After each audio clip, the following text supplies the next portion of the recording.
Welcome back to Lopes Lately, your go-to spot for the latest campus news on Grand Canyon University. I'm Fatima Avalos. And I'm Jalen Meyerpeter. Today, we'll be covering it all, from a stroll down both sides of the aisle with the upcoming election, to a special tribute by our ROTC students, to musicals, cookies, and the scoop on our GCU athletes.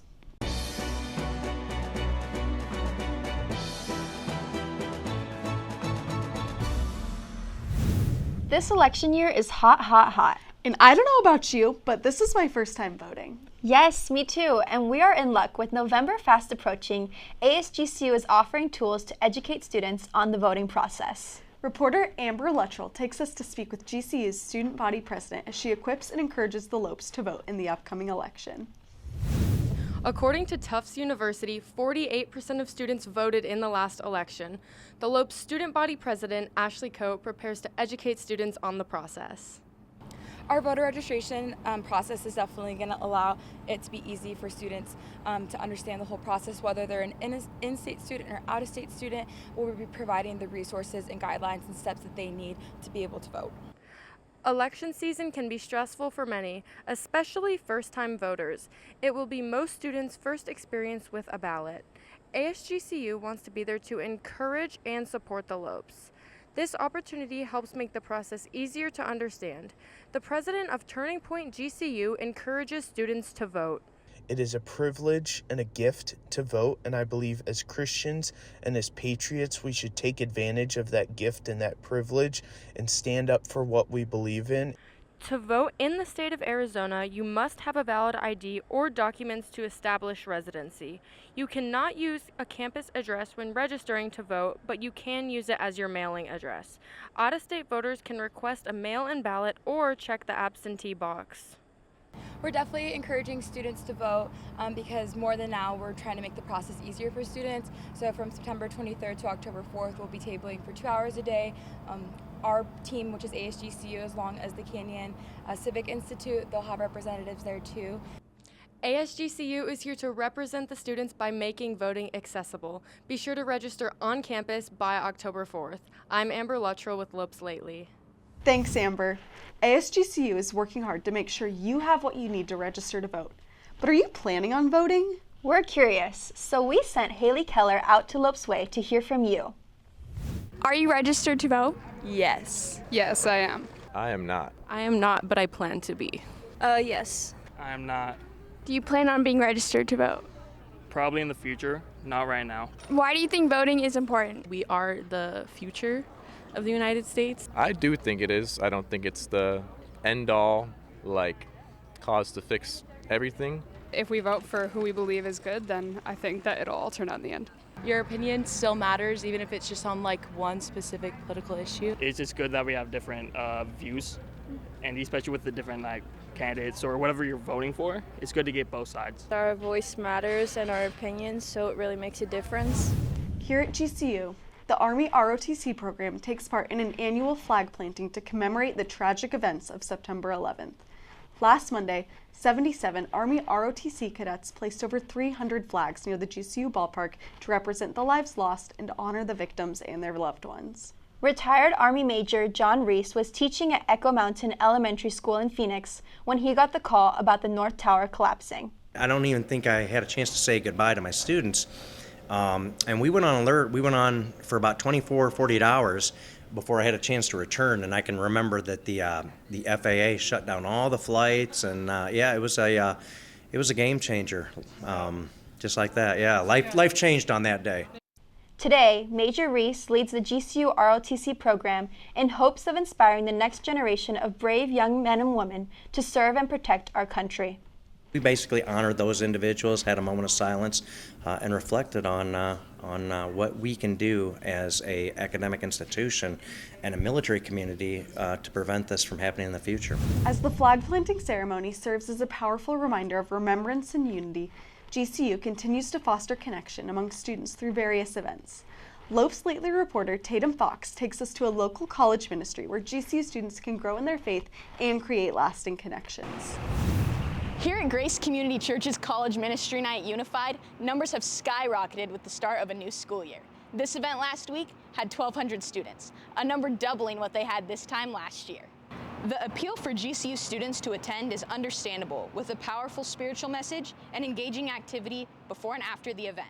It's just changed my life. I've been coming here since freshman year, every Thursday, getting to get impacted by the worship, the word, just watching a community of fellow believers just grow in unity with our faith, and just getting to just administer that to the people we love. I really like the aspect of like the relational just college experience of all the same people with the same beliefs being in the same room glorifying the same God. It's just such a blessing to be able to do that with other kids and know that you're not alone in that process of school and also going through your life on a daily basis with God by your side. As touching as this event is for participating students, it is also a fulfilling night for staff. Yeah, it's been not what I expected. We launched this in May of 2021, and we were in this really small room that was like 40 people. And yeah, now 4 years in, we have 1,200 people here last week, so it's incredible. I never thought that I would get to do this. My favorite part is for sure just seeing everyone from 7:30 to 8. That whole 30 minutes before is just a time to socialize. It's my favorite part, just get to catch up with people I don't usually see. But then obviously our prayer time and worship is some of my favorite parts. GCU students have found a gem here at Grace Community, and Unified doesn't seem to be slowing down anytime soon. I'm Tatum Fox with Lopes Lately.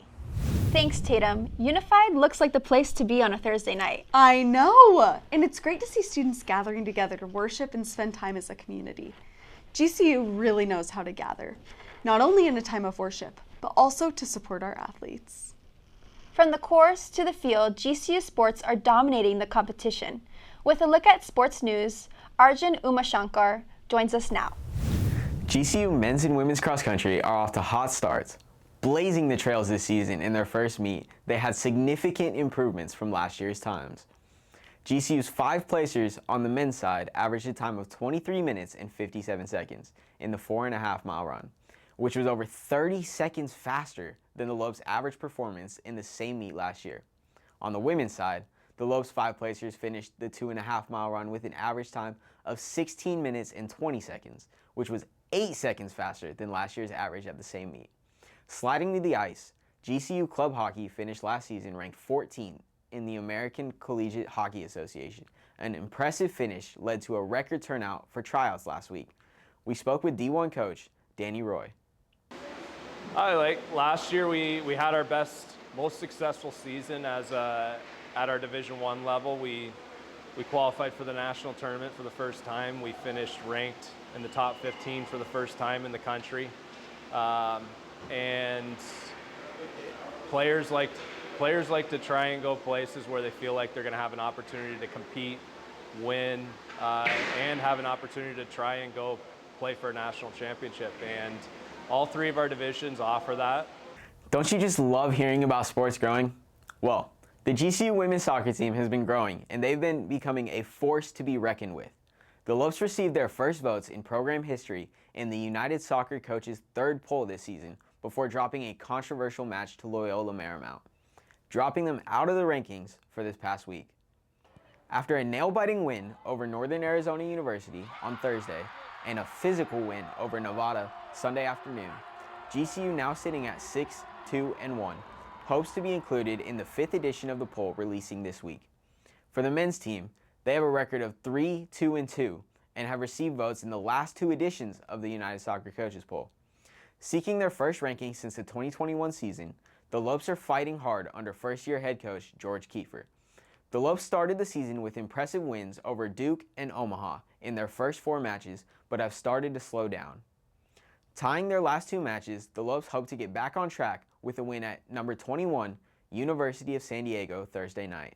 Keep an eye on all these GCU teams throughout the fall as they push for glory. I'm Arujun UmaShankar for Lopes Lately. Over the summer, GCU softball got an upgrade to their scoreboard. Their new video board was unveiled last week. The video board is thanks to Next Level Steel, who donated all the steel for the project. With the help of the new board, game days will be taken to a whole new level.